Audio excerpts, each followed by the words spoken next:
이번 시간에 학습 목표와 학습 내용을 살펴보겠습니다.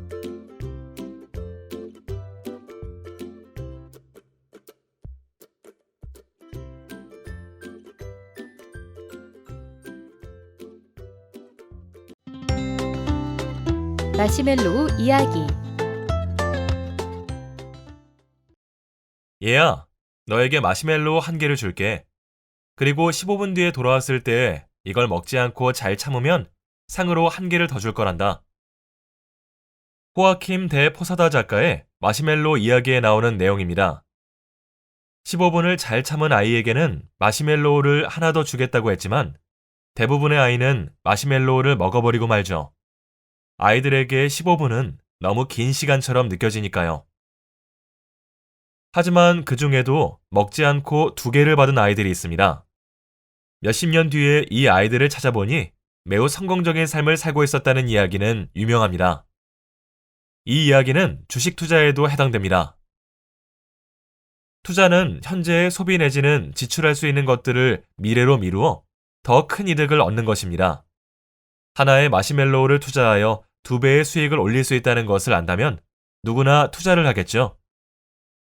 하지만 안타깝게도 주식 투자에는 15분 뒤에 마시멜로우를 주겠다고 보장해주는 사람이 없습니다.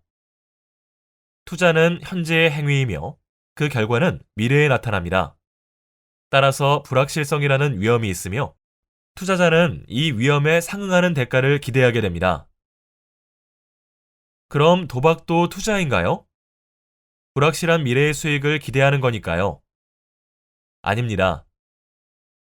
도박은 투자가 아니고 올바른 분석에 기초한 주식 투자는 도박과 다릅니다. 도박은 온전히 운에 맡기는 행위이고 주식 투자는 기업의 성장 확률에 기대는 것이기 때문입니다. 주식 투자는 주가의 움직임을 분석한 데이터를 바탕으로 합니다. 정보 분석과 예측에 근거하여 투자를 하여야 하며 이러한 행위는 결과적으로 가능성이 있는 기업의 성장을 돕습니다. 물론 도박도 확률 게임이라고는 합니다. 하지만 구조적으로 게임의 참여자가 이득을 볼 확률은 지극히 낮습니다. 또한 국익적인 면에서도 주식 투자는 기업의 발전과 경제 성장에 기여하지만 도박은 가게를 파탄까지 이르게 하는 경우도 있습니다. 투자와 저축은 현재의 소비가 미래로 늦춰진다는 공통점이 있지만 개념적으로 다릅니다. 저축은 미래에 소비하기 위해 현재 쓸 돈을 아껴서 안전하게 모아둔 것입니다. 투자는 미래에 더 큰 가치를 목적으로 합니다. 은행에서 주는 이자 정도의 수익과는 다릅니다. 또한 저축은 위험이 없습니다.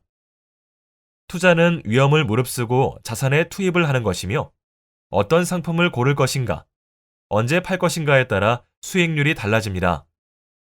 즉, 은행은 은행 자체가 망하지 않는 이상 원금을 회수할 수 있지만 투자는 원금이 줄어들 확률도 있다는 점에서 차이가 납니다.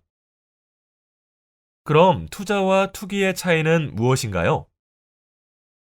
때로는 주식이 투기라고 생각하며 사행성 도박과 다를 바 없는 것이라고 생각하는 사람도 있습니다. 아마도 올바른 투자 인식을 갖추지 못한 사람이거나 중독 증세에 빠지는 경우를 보았기 때문일 것입니다. 하지만 이러한 경우는 투자의 본질을 잊었기 때문에 벌어진 일입니다. 투자는 가능한 모든 정보를 수집 분석하여 투자 대상을 선택하는 행위를 의미합니다. 투기는 이러한 정보가 부족한 상황에서 막연히 투자를 결정하는 행위입니다. 한마디로 위에서 설명한 도박과 다름없는 것이죠. 투기는 투자보다 좀 더 단기적이고 불확실성이 높은 이득을 추구합니다. 단 며칠 만에 가격이 오를 것을 예상하여 주식을 매매하거나 단기 시세 급등에 따른 시세 차익을 노려 부동산을 매매하는 것은 투기라고 할 수 있습니다. 사자는 한 마리의 토끼 사냥에도 전력을 다한다. 사자는 토끼 한 마리를 잡을 때도 전력을 다한다는 격언이 있습니다. 그만큼 작은 일이라도 설렁설렁하지 말고 열심히 해야 성공한다는 뜻입니다. 주식은 토끼와도 같습니다. 재빠르고 변화무쌍한 토끼처럼 주가는 주변 상황에 의해 빠르게 변화합니다. 주식의 흐름을 파악하기 위해서는 한 분야만 파고든다고 해서 알 수 없습니다.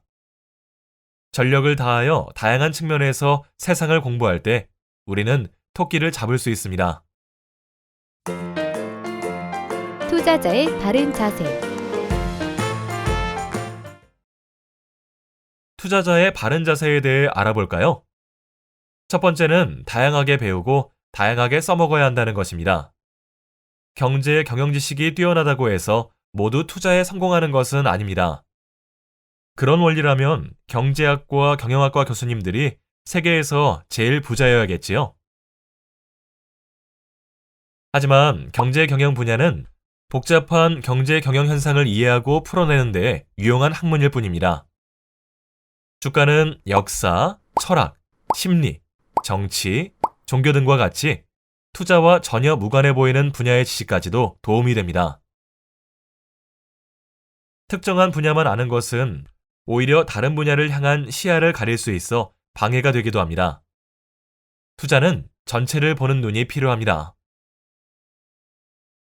투자자의 바른 자세 두 번째는 일상생활 속에서 주변 상황에 관심을 가지는 것입니다. 유용한 투자 정보를 누가 모아서 주겠다고 한다면 오히려 경계해야 합니다. 앞서 말한 것처럼 방대한 지식이 투자의 변수로 작용합니다. 정보는 어느 날 갑자기 수집할 수 없습니다. 꾸준히 기업에 관심을 갖고 지켜보아야 데이터가 쌓입니다. 단기간에 모을 수 있는 정보라고 해보아야 재무제표, 사업보고서, 화제가 된 기업 뉴스 등이 고작입니다. 이 또한 참고할 사항이지만 기업의 가치는 단순 검색으로 얻을 수 없습니다. 기업의 이미지, 제품에 대한 평가 등은 당시의 분위기 속에서 파악할 수 있는 것이기 때문입니다. 따라서 투자 정보는 따로 찾아 헤맬 게 아니라 일상생활에서 발견하는 습관을 길러야 합니다. 누구를 만나든지 어디를 가든지 무슨 일을 하든지 모든 것이 정보가 될 수 있습니다. 사람들이 쇼핑을 가서 주로 어떤 것들을 사는지, 슈퍼마켓이나 편의점에서 반드시 갖춰놓고 있는 상품들이 무엇인지를 살펴보고 이야기를 나누는 것이 분석 자료를 보는 것보다 훨씬 효과적일 수 있습니다.